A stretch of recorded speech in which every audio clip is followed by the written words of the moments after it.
Welcome to Khan's Crop Academy. Good morning, student. Hi, we are going to learn Crop Science Standard 12, Paper First, Unit number 2, Fiber Crop, Kharif Fiber Crop, Revision 2021, Lecture number 2. विद्यार्थी मित्रांनो, notebook आणि pen घेऊन बसा. तर आपलं revision 2021 सुरू आहे. बरेच विद्यार्थ्यांचं कमेंट्स येत आहेत की सर आम्ही आताच जॉईन झालेलो आहो, आम्ही काय करायला पाहिजे. तर याच प्रश्नासाठी मी एक Khan's crop academy YouTube channel तयार केलेले. बाळांनो, हे मला 15 वर्षापासून हा प्रॉब्लेम भेसळत होता. म्हणजे हा प्रॉब्लेम माझ्यासमोर येत होतं. बरेच विद्यार्थी यायचे, आता मी काय करू. तर त्यांना 4-5 दिवसामध्ये व्यवस्थित माहिती देत होतो. तर ह्या लॉकडाऊनमध्ये फारच चान्स मिळालं हे Khan's crop academy YouTube channel बनवण्यासाठी, की विद्यार्थ्यांचा जे प्रॉब्लेम आहे ते सोल्व्ह करण्यासाठी. लक्षात. तर आपण रिव्हिजन बघत आहोत 2021 मध्ये. जे आपलं रेडी सिलेबस झालेलं आहे ते सोडून बाकीचे भाग आहे त्यावर आपण रिव्हिजन घेत आहोत. रिव्हिजन घेत असताना तसं तर आपण मागचे व्हिडिओ बघायलाच पाहिजे. प्रत्येक चॅप्टरवर, प्रत्येक क्रॉपवर आपण व्हिडिओ बनवलेला आहे. तर ते व्यवस्थित एकदम डिटेलमध्ये दाखवलेलं आहे. परंतु रिव्हिजनमध्ये तेवढं डिटेलमध्ये सांगता येणार नाही, फोटो दाखवता येणार नाही. तर आपलं जे थेरॉटिकल भाग आहे ते इथं आपण एक्सप्लेन करणार आहोत. तर लिहून घ्या बाळांनो. तर या अगोदर लेक्चर नंबर 1 झालेला आहे. त्यामध्ये आपण पॅडी आणि सॉर्गम ज्वार, पॅडी आणि ज्वार हे मेजर क्रॉप आहे 8-8 मार्काचे. ते आपण लेक्चर नंबर 1 मध्ये बघितलेलं आहे. जर नवीन विद्यार्थी जॉईन झालेले असतील त्यांनी ते लेक्चर आवश्यक बघावं, तर तुम्हाला टेन्शन येणार नाही. तर आपण लेक्चर नंबर 2 मध्ये बघणार आहोत खरीप फायबर क्रॉप. खरीप फायबर क्रॉप मध्ये क्रॉप आहेत 4. कॉटन आहे म्हणजे कापूस, जूट म्हणजे ताग पीक, डेक्कन हेम म्हणजे आंबाडी, सन हेम म्हणजे बरू. हे 4ही क्रॉप आहेत फायबर क्रॉप. यापैकी जे कॉटन आहे, कॉटन हे 8 मार्कासाठी क्वेश्चन नंबर 5 मध्ये नेहमी विचारतात. तिथं जर विचारलं नाही तर या कॉटनवर 3 किंवा 2 शॉर्ट नोट्स हमखास असतात. 8 मार्काचे विचारतात, 6 मार्काला विचारतात, 4 मार्काला विचारतात आणि एखादी ऑब्जेक्टिव्ह असणार या क्रॉपवर. तर हे कम्प्लीट क्रॉप करायचे, तुम्हाला कम्प्लीट क्रॉप करावं लागणार आहे. जूट, डेक्कन हेम, सन हेम यापैकी 3 क्रॉप पैकी 4 मार्काचे क्रॉप असणारच आहे. बाकी जे 2 क्रॉप आहेत त्या 2 क्रॉपवर 2-2 मार्काचे शॉर्ट नोट्स असणार आहे. असं हे जूट, डेक्कन हेम, सन हेम आहे बाळांनो. तर आपण बघूया कॉटन आणि जूट सायमल्टेनियसली बघू आपण. कंपॅरिझन अभ्यास सुरू आहे आपलं. तर लक्ष द्या, शॉर्टमध्ये मी काय बोलत आहे ते तुम्ही व्यवस्थित लिहून घ्या. तसं जर तुम्ही केलास तर फारच चांगलं होईल. सोप्या भाषेमध्ये मी सांगत आहे, एक्सप्लेन करत आहे. लक्ष द्या बाळांनो. कॉमन नेम कॉटन और कापूस, जूट और गोल्डन फायबर म्हणतात. तर कापूस हे बघत आपण, त्याबरोबर जूट म्हणजे ज्याला आपण ताग पीक म्हटलेलं आहे, पश्चिम बंगालमध्ये येतं. हे याला गोल्डन फायबर असं म्हटलं जातं जूटला, आणि याला सिल्वर फायबर म्हटलं जातं कापसाला. फॅमिली मालवेसी आहे. कॉटनची फॅमिली मालवेसी, जूटची फॅमिली आहे Tiliaceae, Malvaceae Tiliaceae. Then botanical name Gossypium arboreum, Gossypium hirsutum, Gossypium barbadense, Gossypium hirsutum. तर यापैकी कोणतं एक तुम्ही लक्षात ठेवायचं. 4 स्पीसीज आहेत कापसाच्या. किती स्पीसीज आहेत? 4. गोसियापियम हे जिनस, आर्बोरियम, हर्बेसियम, हिरसुटम, बार्बेडन हे त्याचे काय स्पीसीज आहेत. तर फिलिंग द ब्लँक मध्ये विचारतात dash and dash are the species of cotton. तर 2 स्पीसीज लिहायचे आहेत. एक बॉटॅनिकल नेम आपण पाठ करून ठेवायचं. नंतर जूटमध्ये जे आहेत कॉर्चोरस कॅप्सुलरीज आणि कॉर्चोरस ओलिटोरियस, यामध्ये सुद्धा जूटमध्ये 2 स्पेसीज आहेत. जिनस एकच असतं, जिनस बदललं क्रॉपच बदलून जातं. स्पेसिस बदललं तर क्रॉप बदलत नाही, क्रॉप तेच राहतं पण त्याचं गुणधर्मामध्ये बदल होतं. तर कॉर्चोरस कॅप्सुलरीज आणि कॉर्चोरस ओलिटोरियस अशा दोन स्पेसिस आहेत. हे विचारलं होतं बोर्ड एक्झाममध्ये. Dash and dash are the species of jute असं विचारलेलं होतं. तर कॅप्सुलरीज आणि ओलिटोरियस हे आपल्याला पाठ असायला पाहिजे. नंतर याचे गुणधर्म सुद्धा विचारतात नेहमी. कॉर्चोरस कॅप्सुलरीचे गुणधर्म आणि कॉर्चोरस ओलिटोरियसचे गुणधर्म. नंतर ओरिजिन आहे कापसाचं India, Indo China, central America. ह्या ओरिजिन आहे. नेटिव्ह प्लेस आहे कापसाचं, कॉटनचं. ज्यूटचं जे ओरिजिन आहे south east Asia, south east Asia आहे. नंतर क्लायमेट, काही वेळेला कापसाचं 2 मार्काला क्लायमेट विचारतात किंवा काही वेळेला इकॉलॉजी म्हणतात. इकॉलॉजी म्हटलं तर क्लायमेट आणि सॉइल दोन्ही पॉईंट लिहायचे असतात 2 मार्कासाठी. तर सेपरेट क्लायमेट असे विचारतात. हाऊ क्लायमेटिक रिक्वायरमेंट कॉटन असं विचारतात. तर पहिलं लिहायचं आपल्याला cotton is a tropical and sub tropical crop असं सेंटेन्स बनवायला पाहिजे तुम्ही. Then it require optimum temperature for vegetative growth 21 to 27 degree Celsius. मग व्हेजिटेटिव्ह ग्रोथसाठी कापसाला 21 ते 27 डिग्री सेल्सिअस पाहिजे तापमान. Then boll development 27 to 31 degree Celsius. तर बॉल डेव्हलपमेंट म्हणजे फळधारणासाठी, बोंड तयार होण्यासाठी कापसाला जास्त तापमान पाहिजे, 27 ते 31 डिग्री सेल्सिअस पाहिजे बाळा. तर फिल इन द ब्लँक मध्ये टेम्परेचर सुद्धा विचारतात. Then rainfall is about 625 to 1250 millimetre under rainfed cultivation. कोरडवाहू कापूस घेण्यासाठी 625 ते 1250 मिलीमीटर पर्जन्यमान असणं आवश्यक आहे. Then it require warm day and cool night. हवामान कसं पाहिजे? दिवसाचं वार्म आणि रात्रीचं थंड हवामान पाहिजे. तर कापूस व्यवस्थित फ्लावर बॉल चांगलं तयार होतं. तर या पद्धतीने आपल्याला 2 मार्कासाठी क्लायमेट एवढे पॉईंट लिहिणं आवश्यक आहे. जर 1 मार्काला लिहायचं असेल तर हे ट्रॉपिकल आहे का सब ट्रॉपिकल आहे, टेम्परेचर किती पाहिजे, रेनफॉल किती पाहिजे, असं 2-3 पॉईंट लिहिलं तरी 1 मार्क मिळून जातं. नंतर इकडं ज्यूटसाठी क्लायमेट कसं असणं आवश्यक आहे. Jute also tropical crop. कसं आहे? Jute is a tropical crop, उष्ण कटिबंधातील आहे. पण कापूस कसा आहे? उष्ण कटिबंधातील आहे. तसंच समशीतोष्ण कटिबंधातील आहे. पण ज्यूट कसं आहे? प्युअरली ट्रॉपिकल आहे. म्हणून वेस्ट बेंगॉलमध्ये येतं, पश्चिम बंगालमध्ये हे ज्यूटचं पीक चांगलं घेतलं जातं. It require hot and humid climate. तर ज्यूटसाठी कसं हवामान पाहिजे? गरम आणि ह्युमिड पाहिजे. Hot and humid climate. जसं आपलं मुंबईचं वातावरण असतं ह्युमिड, तसं पाहिजे ज्यूटला. तर पश्चिम बंगालचं तापमान हॉट आणि ह्युमिड क्लायमेट असतं. Then optimum temperature range should be 27 to 38 degree Celsius. तर ज्यूट या पिकासाठी 27 ते 38 डिग्री सेल्सिअस तापमान असणं आवश्यक आहे. Rainfall is about 1250 to 2500 millimetre. तर ज्यूट हे पीक जास्त पर्जन्यमानामध्ये येणार आहे.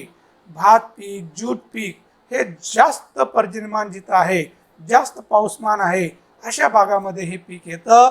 तर 1250 ते 2500 मिलीमीटर एवढं जास्त पर्जन्यमान मध्ये येणार हे ज्यूट पीक आहे.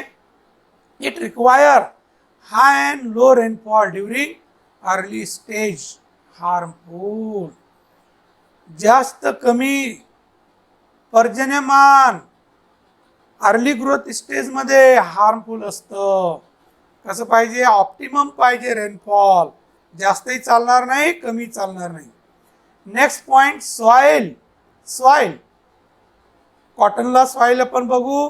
Cotton crop grown wide range of soil condition but well drain alluvial soil to black cotton soils are most suitable. काय म्हणणार आपण? कापूस हे कोणत्याही जमिनीमध्ये येतं, परंतु उत्तम निचरा होणारी गाळाची माती, काळी माती हे योग्य असते. Then sandy loam soil, red loamy soils harm suitable for its cultivation. Then waterlogging soil harmful to its cultivation. त्याचबरोबर कापसासाठी सँडी सॉइल चालतं, रेड लोम सॉइल चालते, परंतु पाणी धरणारी जमीन अजिबात चालणार नाही.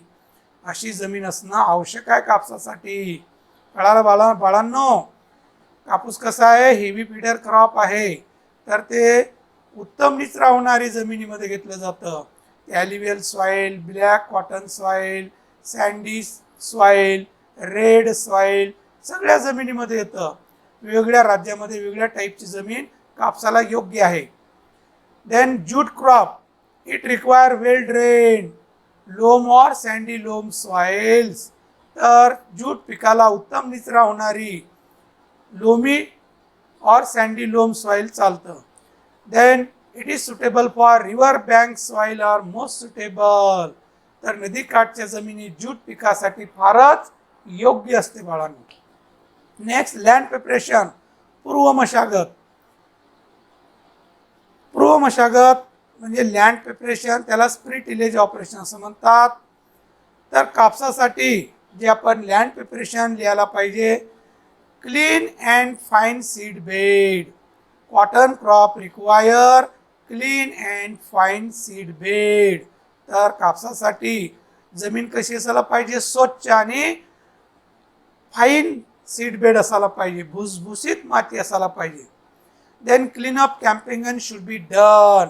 कापसामध्ये एक वर्ड येतं clean up campaign. Clean up campaign means collect and destroy the previous crop stubble before land preparation of succeeding crop. पुढच्या पिकाची पूर्व मशागत करण्या अगोदरच्या पिकाचा अवशेष पूर्ण जमा करून जाळून टाकलं जातं. त्याला म्हटलं जातं क्लीन अप कॅम्पिंगन. हे कापसामध्येच करतात, कारण विदर्भामध्ये कापसाच्या जागेमध्ये कापूसच घेतात, तर तेव्हा रोगराईचा प्रादुर्भाव जास्त होतो. मग ते कापूस वगैरे सगळं येचणं झालं की ते पराठ्या जी असतात त्याचं जे स्टबल आहे ते पूर्ण काढून घेतलं जातं आणि जमीन पूर्ण झाडून घेतली जाते. त्याचं जे काही कापूस पडलेला आहे, त्याचे बोंड पडलेले आहेत, त्यामध्ये काय असतात? कीटकाचं प्युपा असतं, रोगाचं स्पोर्स असतात. पुन्हा पुढच्या वर्षी आणखी रोगाचा प्रादुर्भाव जास्त होतं. यासाठी सगळं ते काय केलं जातं? जमा केलं जातं आणि जाळलं जातं. त्याला म्हणतात clean up campaign. Then one deep ploughing should be done immediately after harvest of previous crop. तर अगोदरचं पीक निघाल्याबरोबर एक खोल नांगरणी करून घ्यायला पाहिजे कापसासाठी. Then 2 to 3 times crosswise harrowing up to good soil tilth. त्यानंतर 2 ते 3 वेळेस कुळोच्या पाड्या द्यायला पाहिजे जमीन चांगली तयार होईपर्यंत. Then for irrigated crop ridges and furrow should be open and then ready for sowing. जर ओलिताचं कापूस घ्यायचं असेल तर आपल्याला दांड तयार करून घेणं गरजेचं असतं. काय करून घेणं गरजेचं असतं? दांड. आणि नंतर लागवड करायला पाहिजे. तर ते लागवड करण्या अगोदर आपण काय करतो? Apply 20 to 30 tons of FYM per hectare before last harrowing. तर शेवटच्या कुळवणीच्या अगोदर आपण 20 ते 30 टन म्हणजे 40 ते 50 गाड्या शेणखताच्या किंवा 60 गाड्या शेणखताच्या प्रति हेक्टरी जर आपण कापसाला टाकलो शेणखत, तर कापूस जर जोमदार येतं बाळांनो, भरघोस उत्पादन मिळणार. हेक्टरी 30 क्विंटल 35 क्विंटल कापसाचं उत्पादन मिळणार बाळांनो. आणि त्यानंतर शेवटची कुळवणी करायला पाहिजे आणि ओलिताचं असेल तर दांड ओढून घ्यायला पाहिजे आणि लागवड करायला पाहिजे. हे झालं आपलं कापसाचं पूर्व मशागत म्हणजे लँड प्रिपरेशन. ज्यूटचं बघू आपण. Then land should be 3 to 4 times ploughing by wooden plough. तर इथं तर 3 ते 4 वेळेस काय करायला पाहिजे म्हणाले? प्लोईंग करायला पाहिजे. Then after planking and then also crosswise harrowing and then apply FYM 10 to 15 tons of per hectare before last harrowing. Then collect and destroy previous crop stubble. तर ज्यूटचं लँड प्रिपरेशन वगैरे काही विचारत नाही, एवढं जास्त भर द्यायचं नाही. नेक्स्ट बघू आपण सीड रेट. कशाचं? कापसाचं. तर कापसाचे seed rate of cotton depend upon the type of varieties and sowing method. तर बियाचं प्रमाण जे आहे कापसाचं ते कशावर अवलंबून आहे? त्याच्या जातीवर अवलंबून आहे. हायब्रिड आहे का इम्प्रूव्ह आहे आणि लागवड पद्धत कोणती आहे यावर अवलंबून आहे. Hybrid variety 3 to 4 kg per hectare. Then desi variety 12 to 15 kg per hectare. American variety 8 to 10 kg per hectare. बियाचं प्रमाण त्या जातीवर अवलंबून आहे आणि लागवडीच्या पद्धतीवर अवलंबून आहे. स्पेसिंगवर सुद्धा अवलंबून आहे. तर आपण जास्त स्पेसिंगने जर लावलो तर 1 ते 1.5 किलो सुद्धा बियाचं प्रमाण लागतं कापसाचं. तेच ज्यूटचं जे आहे seed rate depend upon the sowing method. Broadcasting असेल तर 9 to 12 kg पर हेक्टर आणि ड्रिलिंगनं पेरलं तर 7 kg पर हेक्टर. तर बियाचं प्रमाण जे आहे सीड रेटवर बियाचं प्रमाण जे आहे तर ते पेरणीच्या पद्धतीवर अवलंबून आहे. समजलं बाळांनो? Next point, sowing method. Cotton crop sown by drilling, dibbling and transplanting. Generally cotton crop sown by dibbling method. कापसाची लागवड तसं तिपणीनं, नंतर डिबलिंग मेथड म्हणजे आपण बी हाताने लागवड केली जाते. ट्रान्सप्लांटिंग रोपटे तयार करून लागवड करतात. परंतु या 3 पैकी डिबलिंग जी आहे ही कॉमन मेथड आहे. या डिबलिंग मेथडमध्ये पूर्व मशागत झाल्यानंतर दोन्ही दिशेनं मार्कआउट केलं जातं, म्हणजे त्याला आपण फुल्या पाळणे असं म्हणतो. आणि प्रत्येक चौफुलीमध्ये 1 किंवा 2 बी लागवड केली जाते. किंवा आता ड्रीप इरिगेशनचं निघालेलं आहे कापूस, त्यामुळं अगोदर सऱ्या तयार करतात आणि टॉपवर बियाणं लावलं जातं. जिथं जिथं ड्रीप सोडलेलं आहे तिथं बी लावलं जातं. अशा 3 पद्धती लागवडीच्या. हे ड्रिलिंग जुनी पद्धत झालेली आहे. देशी कॉटन ड्रिलिंगनं पेरलं जातं. हायब्रिड आणि अमेरिकन कॉटन डिबलिंगनं पेरलं जातं. तसं ट्रान्सप्लांटिंग फारच कमी एरियामध्ये केलं जातं. नंतर jute crop sown bye broadcasting and drilling. तर ज्यूट क्रॉपची पेरणी हे ब्रॉडकास्टिंगनं बी फेकून पेरलं जातं आणि ड्रिलिंगनं म्हणजे तिपणीनं पेरलं जातं. नंतर spacing of cotton depend upon the type of varieties. That is देशी variety sown bye 45 by 22 centimetre. तर देशी कॉटन जे आणि ड्रिलिंगनं जे पेरणी करतो आपण ते 45 by 22 सेंटीमीटरनं पेरणी केली जाते. American varieties sown by dibbling method 60 by 30 centimetre. Then hybrid variety sown by 90 by 60 और 120 by 90 सेंटीमीटर. BT cotton. तर लागवडीचं जे अंतर आहे कापसाचं ते जातीवर अवलंबून आहे, ते पेरणीच्या पद्धतीवर अवलंबून आहे. आणि ड्रिलिंगनं पेरायचं असेल, देशी कॉटन असेल 45 by 22 सेंटीमीटर किंवा 22.5 सेंटीमीटर अंतराने लागवड केली जाते तिपणीच्या सहाय्यानं.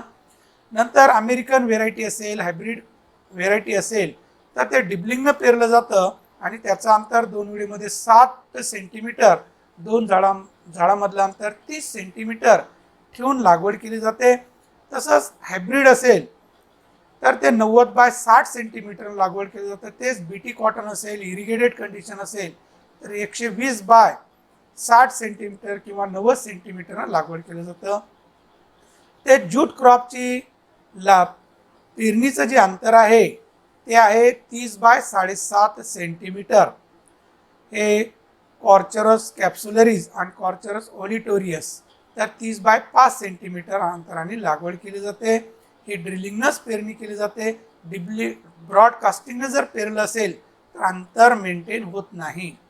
नंतर sowing time of cotton depend upon the rainfed and irrigated cotton. Rainfed June to July, 1 July. These are the sowing time. Then in case of irrigated cotton, first week of May in Marathwada region. तर पेरणीची जी वेळ आहे कापसाची कोरडवाहू आणि irrigated. कोरडवाहू हे सहसा जून टू 1st week July या कालावधीमध्ये पेरणी कापसाची केली जाते. इरिगेटेड असेल तर लवकर प्री मान्सून पेरलं जातं. जसं विदर्भामध्ये फर्स्ट वीक ऑफ मे, या first week to last week, मराठवाड्यामध्ये लवकर केली जाते फर्स्ट वीक ऑफ मे, आणि विदर्भामध्ये लास्ट वीक ऑफ मे, आणि जळगावमध्ये लास्ट वीक ऑफ एप्रिल महिन्यामध्ये पेरणी केली जाते.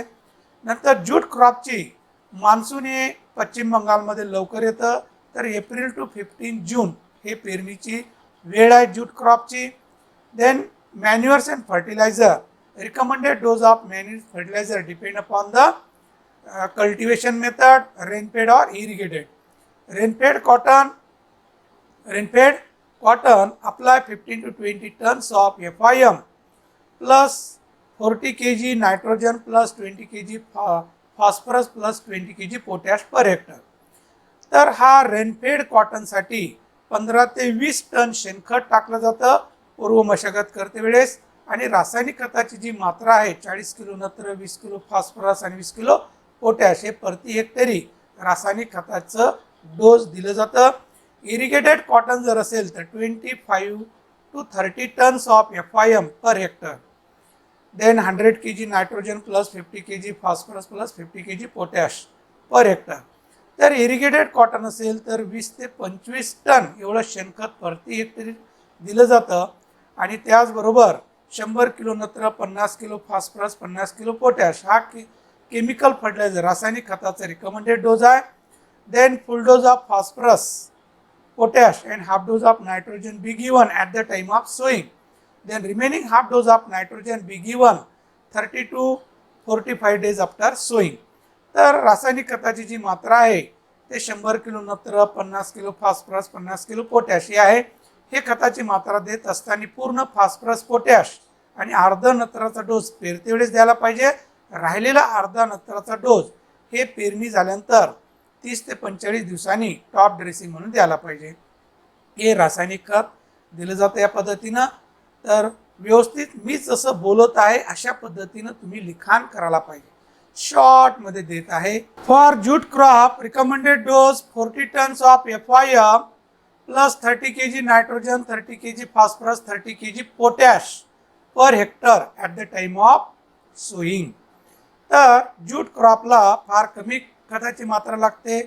4 ते 8 टन म्हणजेच 8 ते 16 गाळ्या शेणखताच्या प्रति हेक्टरी पूर्व मशागत करते वेळेस द्यायला पाहिजे, आणि 30 kg nitrogen, 30 kg phosphorus, 30 kg potash सगळं खत हे पेरते वेळेसच द्यायला पाहिजे, नंतर द्यायची गरज नाही. Then interculture operation, cotton crop give various interculture operation, that is a gap filling, thinning, weeding, hoeing. These are the interculture operation should be done at a proper time. तर कापसामध्ये वेगवेगळे आंतरमशागतीची कामं केले जातात. जसं gap filling should be done at a 5 to 7 days after emergence of seed for maintain the plant population in the field.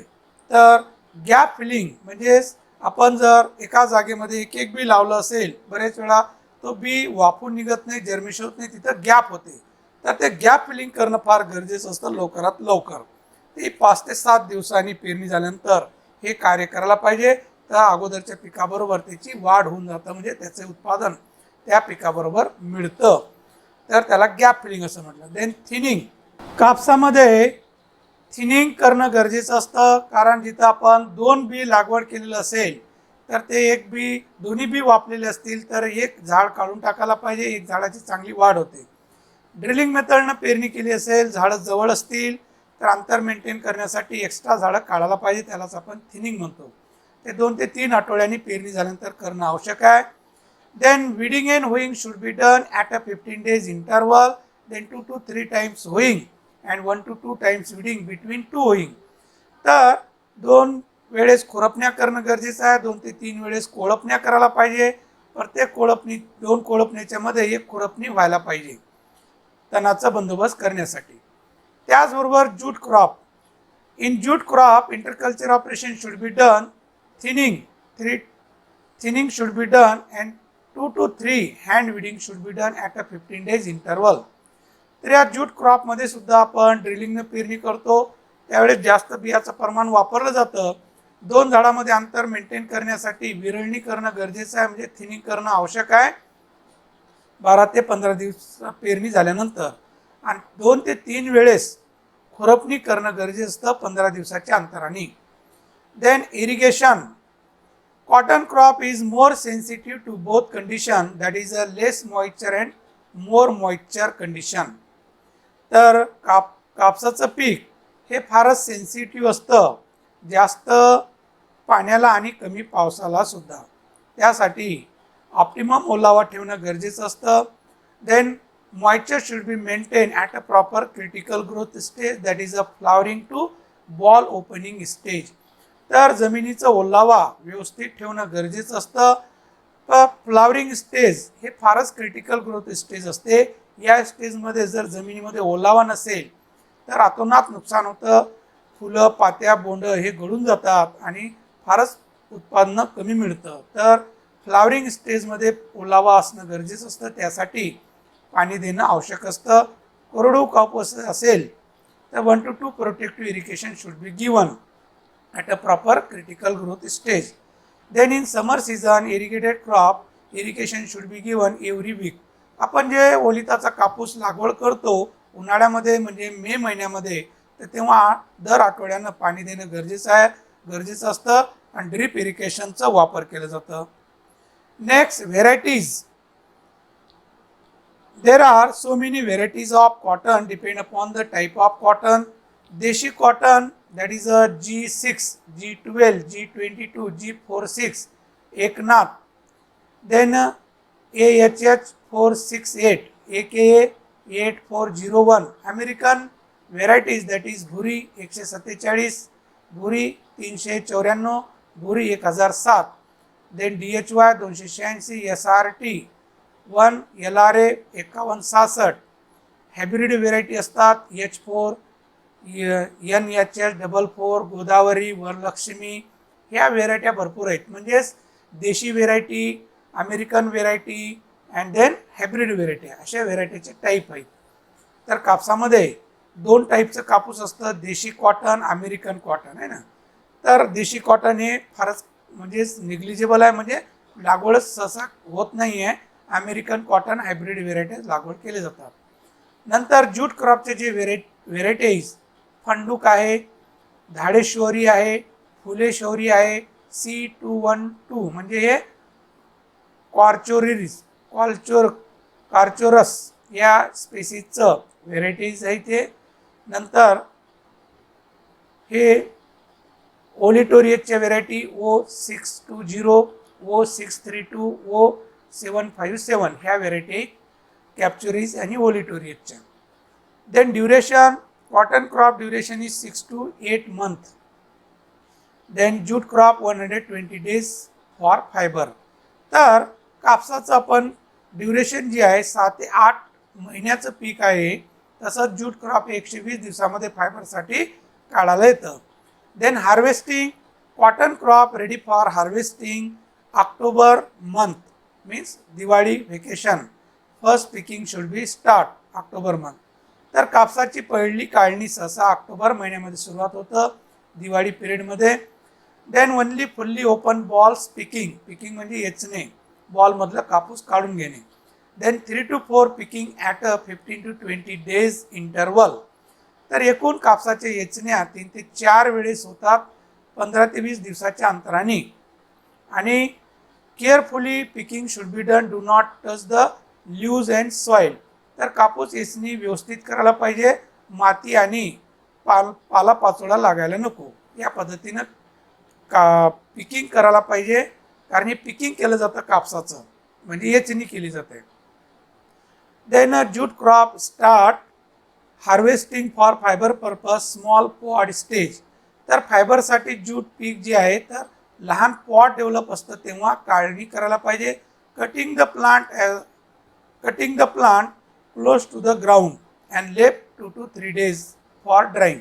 तर झाडं above ground लेवलपासून cut करायला पाहिजे, 2 ते 3 दिवस त्याला वाळू द्यायला पाहिजे, पाला पूर्ण गळून जातं. Then after tied with bundle and take for retting process. तर पूर्ण पाला गळल्यानंतर त्याचं बंडल तयार करायचे आणि बंडल नंतर रेटिंगसाठी वापरायला पाहिजे.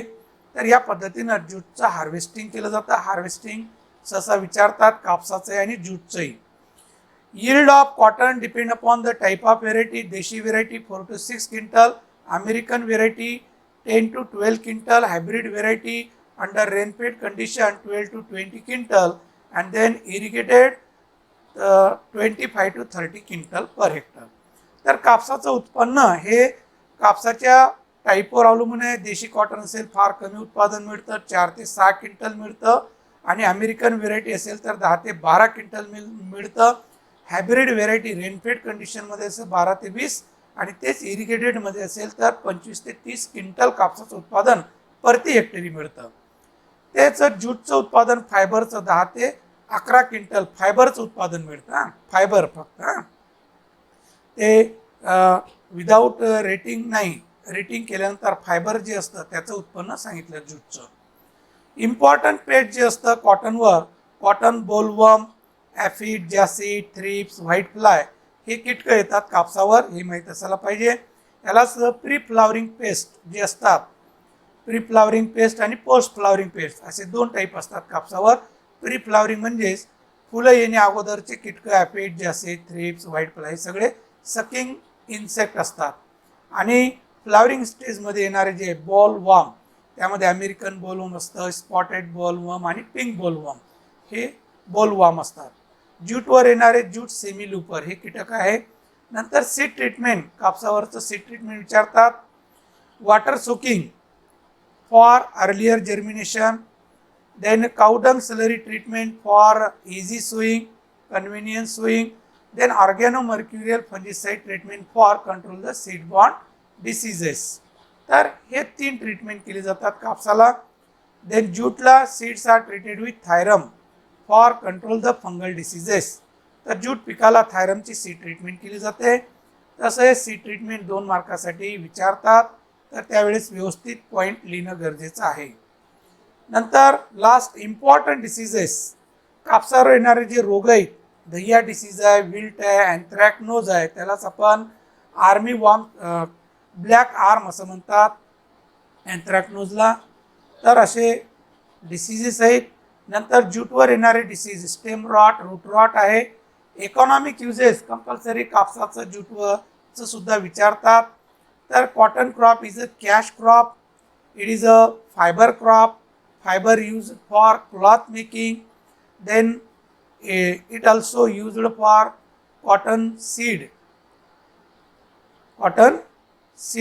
used for extraction of oil, then oil used for cosmetic, soap, plastic, vanaspati ghee making, then oil cake used for cattle for feed purposes, concentrated cattle feed, then it also provide employment in cotton ginning and pressing. त्या पद्धतीनं कॉटनचे शॉर्टमध्ये economic uses दिलेले आहेत. तर व्यवस्थित तुम्ही sentence तयार करायचं आहे. तर कापूस हे कसं आहे, पैसे देणारा पीक आहे, त्याचबरोबर फायबर क्रॉप आहे. फायबर हे क्लॉथ बनवण्यासाठी वापरतात, त्याचबरोबर सरकी जे असतं तेल काढण्यासाठी, आणि तेल याचं cosmetic, plastic, soap, industry product तयार करण्यासाठी वापर केला जातात. तसंच याची जी पेंड असते जनावरांचं आलप म्हणून वापरतात. त्याचबरोबर सरकीसुद्धा जनावराला डायरेक्ट खाण्यासाठी वापरतात. नंतर हे जे पीक आहे फारच प्रोसेसिंग आहे, याच्यामध्ये भरपूर प्रोसेस असतं, यामध्ये भरपूर लेबर कामाला लागतात. तर कापूस लागवडपासनं तर कपडे तयार होण्यापर्यंत बरेच मजूर याच्यामध्ये गुंतलेले असतात. फार लेंदी प्रोसेस आहे. तर ज्यूटचं economic uses, it is a cash crop of West Bengal, West बेंगॉलचं एक कॅश क्रॉप आहे. Then it is a foreign exchange earn, परदेशाचा पैसा मिळून देणार आहे. तसंच कापूससुद्धा परदेशाचा पैसा मिळून देतं.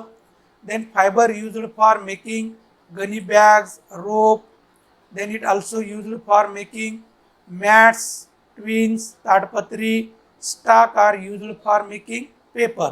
तर these are the economic uses of jute. लक्षात. नंतर रिमार्कमध्ये आपण काही व्हेरायटी दिलेली आहेत. हायब्रिड कॉटन H4, त्याचे पॅरेंट माहीत असायला पाहिजे, G67 cross with American nectarless, fill in the ब्लँकमध्ये विचारतात. त्यावेळेला H4 कॉटनचे कॅरेक्टर सुद्धा विचारतात. तर हे H6 कॉटनचे पॅरेंट आहे G cot 100 multi cross with G cot 10.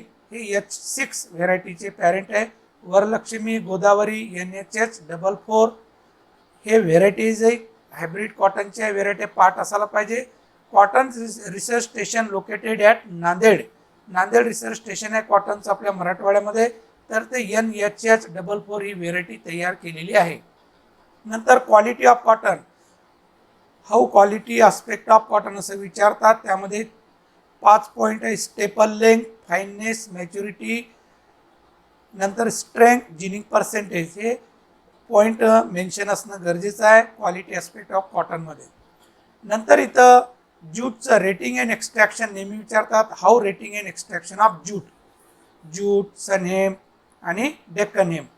तर एक पार्ट केलं तर आपल्याला कशाचं विचारलं तर लिहिता येतं. रेटिंगमध्ये bundles are dipped in 60 to 90 centimetre in standing water. रेटिंगमध्ये पाण्यामध्ये काय करणे, त्याला भिजू घालणे, त्याला सोक करणे, नरम करण्यासाठी, फायबर निघण्यासाठी. Then retting process complete 2 to 3 week. तर हे 2 ते 3 आठवड्यामध्ये पूर्ण रेटिंग होतं. Then after extraction fibre is remove by hand. Extracted fibre is washed in clean water and then dried in sun for 2 to 3 week by hanging.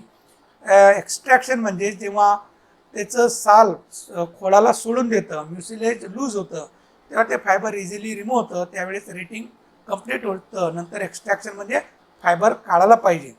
ते fibre काढून स्वच्छ पाण्याने धुवून त्याला वाळायला ठेवायला पाहिजे 2 ते 3 आठवड्यापर्यंत. चांगलं वाळलेलं फायबर व्यवस्थित बंडल तयार करून ते आपण मार्केटला सप्लाय करायला पाहिजे. Then jute agriculture research institute at Barrackpore, West बेंगॉलमध्ये ब्रागपूर, तिथं ज्यूटचं रिसर्च स्टेशन आहे. त्या पद्धतीनं शॉर्ट व्यवस्थित तुम्हाला या कॉटन आणि ज्यूटवर माहिती दिलेली. बाळांनो, कॉटन हे क्रॉप 8 मार्कासाठी क्वेश्चन नंबर 5 मध्ये विचारतात. ज्यूट 4 मार्कासाठी विचारतात. जर 8 मार्काचा कॉटन क्वेश्चन नंबर 5 मध्ये विचारलं नाही तर 2 ते 3 शॉर्ट नोट्स हमखास कापसावर असतं. तर कापूस कंप्लीट करायचं बाळांनो. आणि फिल इन द ब्लँकमध्ये सुद्धा कापसावर प्रश्न येतं.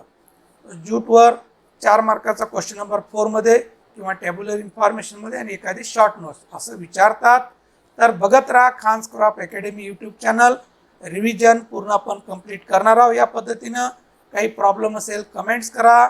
थँक्स. इतरांना जास्तीत जास्त शेअर करा, लाईक करा, सबस्क्राईब करा. थँक्स. जय जवान जय किसान.